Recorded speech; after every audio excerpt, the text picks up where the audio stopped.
the Templar Code that will change everything you know. Imagine a secret order of knights who held secrets capable of changing world history, controlled fortunes greater than those of kings, and fought epic battles in the Crusades.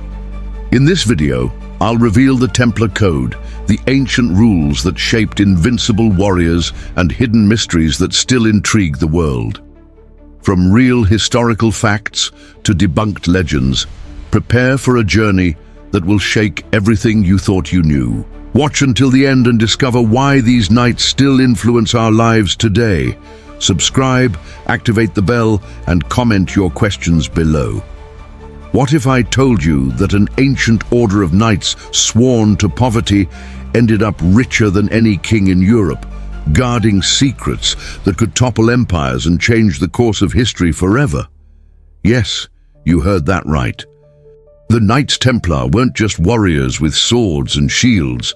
They followed a mysterious code that turned them into an unstoppable force, blending faith, discipline, and power like no one had ever seen.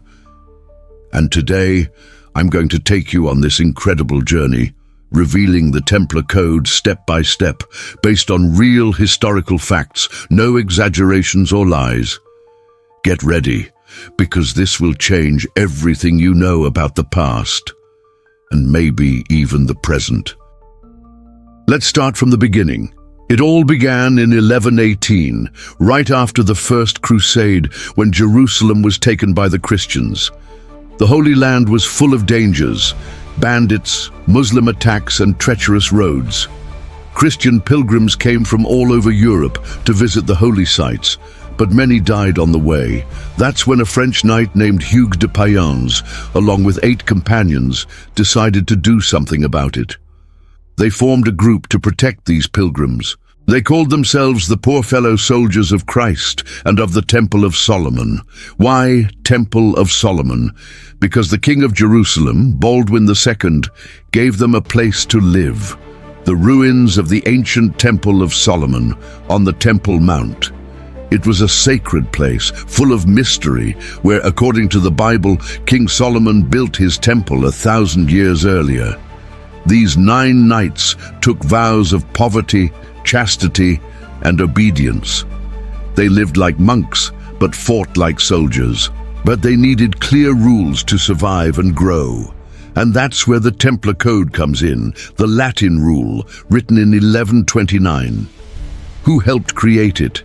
A powerful monk named Saint Bernard of Clairvaux, a church leader who saw in these knights a chance to unite faith and war. At the Council of Troyes in 1129, the church officially approved the order. The rule had 72 clauses at first, but grew to hundreds over time. It was based on the rule of Saint Benedict, which guided Benedictine monks, but adapted for warriors. Let's dive into what this code said. First, their appearance. The Templars wore white mantles with a red cross on the chest. The white symbolized purity. The red cross represented the blood of Christ and their readiness for martyrdom. They couldn't wear pointed shoes. That was seen as vanity, something for spoiled nobles. No expensive furs or flashy clothes. They ate meat only 3 times a week, and in silence listening to Bible readings. During meals, if a brother needed something, he used hand signals, not words. This kept discipline and focus on prayer. Speaking of prayer, they prayed 7 times a day, following the canonical hours, from dawn to dusk. Each Templar had to recite 13 Our Fathers in the morning, plus more throughout the day. They especially revered the Virgin Mary. Now, about women. The code was strict. No physical contact, not even kissing their mother or sister. Why? To avoid temptations that could weaken their vow of chastity. Women couldn't join the order, and the knights had to avoid looks or conversations that could lead to sin. It was a tough life, but it kept them focused. In battle, the code was clear. Never retreat unless all Christian banners had fallen and they were outnumbered 3-1. They were the first to attack and the last to leave. This made them feared. Think about what that meant. Imagine riding into battle knowing that giving up was worse than dying. That created insane loyalty. But the code wasn't just about fighting and praying, it was about total obedience. The Grand Master was the supreme leader, elected for life. Below him, regional masters in places like France, England, and the Holy Land. Each region had commanderies, farms, castles, and banks that supported the order. Yes, banks. The Templars invented a modern banking system. Pilgrims deposited money in Europe and withdrew it in the Holy Land with a letter of credit. This prevented robberies on the roads. They lent money to kings like Philip Augustus of France and charged interest, something the church banned for others but allowed for them. This made them rich, very rich. They owned land all over Europe, from Portugal to Scotland, ships, vineyards, mills. It's estimated they had nearly 1,000 properties. But the vow of poverty meant nothing was personal. Everything belonged to the order. Now let's talk about battles.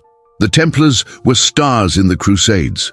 In the Battle of Montgisard in 1177, 500 Templars helped defeat 26,000 of Saladin's soldiers. They were like an elite force, with trained horses and heavy armor. Sergeants, who weren't nobles, wore black or brown mantles and fought alongside the knights. There were also chaplains, priests who cared for their souls, and Turcopoles, local mercenaries. The code regulated everything: how to treat prisoners, divide spoils. They couldn't hunt for sport, only for food, and no falcons or hunting dogs. Vanity again. Now, what made this code so powerful? It was the balance between humility and strength. They were monk warriors, a new idea in the Middle Ages. St. Bernard wrote a treatise called In Praise of the New Knighthood, praising them as defenders of the faith. But with power came envy. Kings owed them money. The church saw their independence as a threat, and the Crusades were failing. Jerusalem fell in 1187 to Saladin at the Battle of Hattin, where many Templars died. They moved their headquarters to Acre, then to Cyprus. In 1291, Acre fell, and the last castles in the Holy Land were lost. Without the Holy Land, what was their purpose? In 1307, King Philip IV of France, deep in debt, set a trap. He accused the Templars of heresy, idolatry, spitting on the cross during initiations, kissing each other's bodies, and even worshipping a head called Baphomet. These were lies, extracted under torture. Thousands were arrested in France on a Friday the 13th. Yes, that's where the superstition comes from. Pope Clement V, pressured by Philip, dissolved the order in 1312 at the Council of Vienne. Grand Master Jacques de Molay was burned at the stake in 1314, cursing Philip and the Pope, and both died soon after. But what happened to the treasure? Many say it disappeared. Some myths talk of ships fleeing to Scotland or America, but that's legend, not fact. In truth, most of the wealth went to the Hospitallers, another order. In Portugal, they became the Order of Christ, aiding maritime explorations. Now, the secrets. Many myths circulate. Did they guard the Holy Grail, the Shroud of Turin, the Ark of the Covenant? Facts show they dug under the Temple of Solomon in their early years. Why? Maybe looking for relics, but no proof of hidden treasures. Theories say they found ancient knowledge, like sacred geometry or Gnostic secrets. But historians debate. Most confessions were forced. Baphomet was likely a distortion of Muhammad, an accusation of apostasy. Connections to Freemasons. Modern Freemasons use Templar symbols, but there's no direct historical link. It's fiction, like in the Da Vinci Code. But the legacy is real. They influenced modern banking, architecture, many round churches and temples, like the Temple Church in London, and they inspired modern orders, like the Sovereign Templars. But those are recreations. Now think about this. a 900-year-old code blending faith, war, and finance. It changed Europe, funding wars and explorations.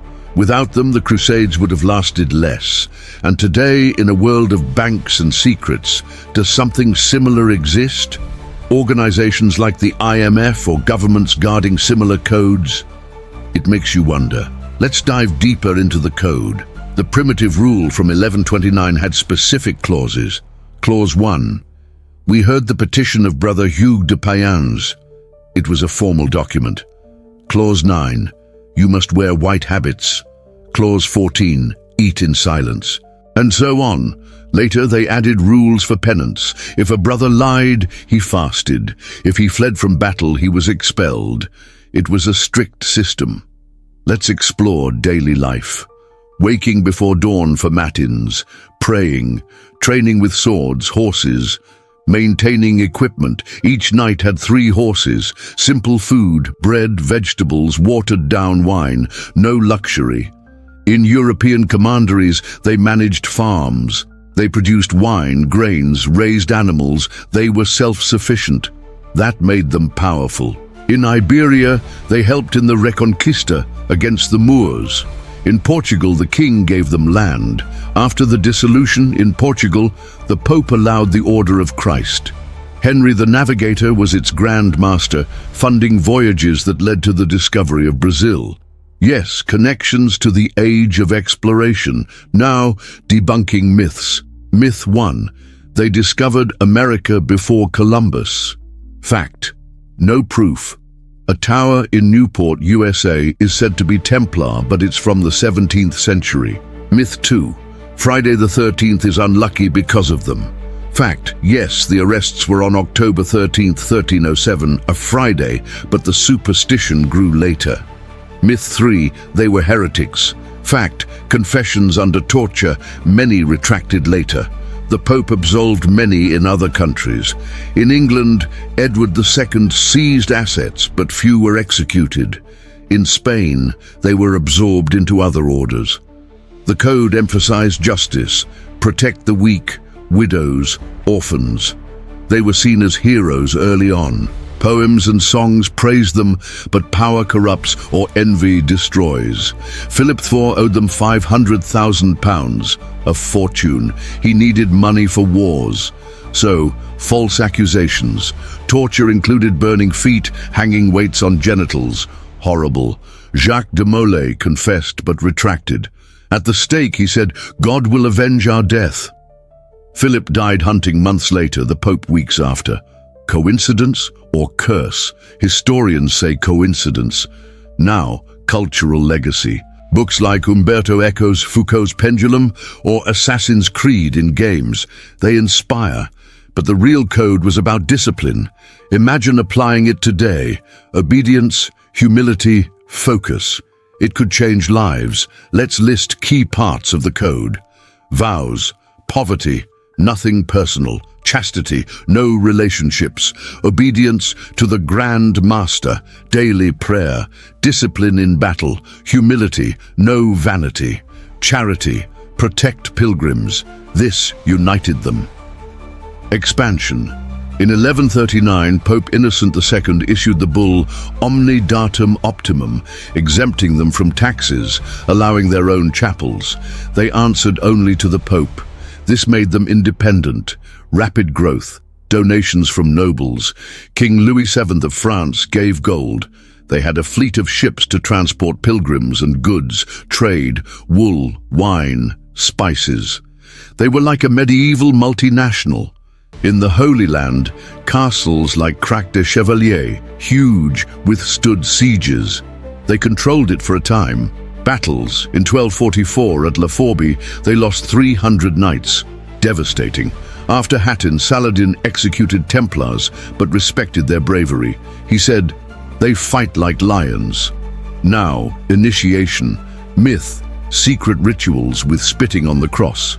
Fact, initiation was private with vows, but tortured confessions invented this. Likely to test obedience. Historians say it was to prepare for Muslim torture where they forced apostasy. So, spitting on the cross in ritual showed words don't matter. Faith does. But it's speculation. The expanded code had 686 clauses by 1260. It included penalties, loss of habit for a year for offences, expulsion for treason, structure, grandmaster, seneschal, deputy, marshal, military, treasurer, annual general chapter for decisions, somewhat democratic. Now women, there were associates like donors, but not members. Some female orders were inspired but separate. Architectural legacy, round churches mimicking the Holy Sepulchre. Example, Temple Church, London, from 1185, has Templar tombs used in films, Masonic connections. In the 18th century, Freemasons created Templar degrees, but not historical. Theory, Templars fled to Scotland, helped at the Battle of Bannockburn in 1314. Myth, no proof. Rosslyn Chapel in Scotland has symbols but was built in 1446 after dissolution. Said to hold Templar secrets, but it's Renaissance. Shroud of Turin, some say Templars guarded it. Carbon dating says 14th century, but contested. Maybe a copy. Ark of the Covenant, legend says they dug and found it, but the temple was destroyed in 70 AD, nothing remained. They spent 9 years digging. Why? Officially building stables, but maybe seeking Solomon's treasures. No evidence. Holy Grail, Christ's chalice. Arthurian legend mixed with Templars in the 19th century. Fiction. Baphomet. Eliphas Levi drew it in the 19th century as a hermaphrodite demon. Not original Templar. Accusation was worshipped head, likely saint relics. Or distortion of Mahomet. Now modern influence, Order of Christ in Portugal, Red Cross on Vasco da Gama's caravels. Reached India, Brazil, Pedro Alvarez Cabral may have used Templar knowledge, speculation. Today, Neo-Templar groups, Sovereign Military Order of the Temple of Jerusalem, founded in 1804, charity but not historical. Good Templars, 19th century anti-alcohol movement, use the name. To wrap up this journey, remember, the Templar Code wasn't just rules. It was a way of life that shaped history.